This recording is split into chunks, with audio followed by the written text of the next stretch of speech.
again to all the followers of Doc on Duty, and today we have a question from Micah Renzel Antonio of Cavite, and she asks, "Good day, Doc. Pabalik-balik po ang sakit sa dibdib ko. Since bata pa ako, sabi nila heartburn daw ito at hindi sakit sa puso. Pinag-take po ako ng parents ko ng antacid at nawala naman. Ano po ba itong heartburn? Delikado ba ito?" Okay, Micah, napakaswerte mo dahil ang sasagot na yung katanungan ay isang gastroenterologist from De Los Santos Medical Center, si Dr. Eric Gipi. Doc, pakisagot nga po ang tanong ni Micah. Thank you, Doc Cecil. Now, to answer the question, our patient is relatively young, 25 years old, no? Tapos, siya daw ay nagkakaroon ng chest discomfort, tapos ito ay nawawala pag siya nagtatake ng antacid. So, most likely nga ito ay heartburn. So, bakit ba ito nangyayari?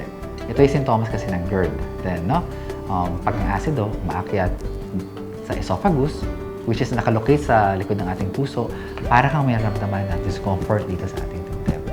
Dapat ang discomfort na ito ay hindi associated with effort.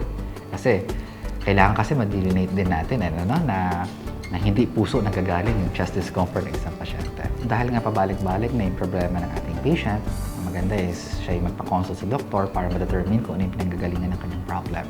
Magbibigay tayo ng medication to control the acidity for at least mga 2 weeks, and then let's see, let's going to observe. In terms of lifestyle medication at saka yung iiwasang mga pagkain katulad din sa GERD, ito yung iiwasan natin. Thank you, Dr. Gipit, for rendering your advice for our concerned viewer for today. And sana, Micah, may naitulong ang payo ni Dr. Gipit sa iyo. Now, for those of you who have questions regarding your health concerns, just go to our Facebook page, RX Plus, and leave a message in our inbox. We'll see you all again next week. This is Doc Cecil, your Doc on Duty.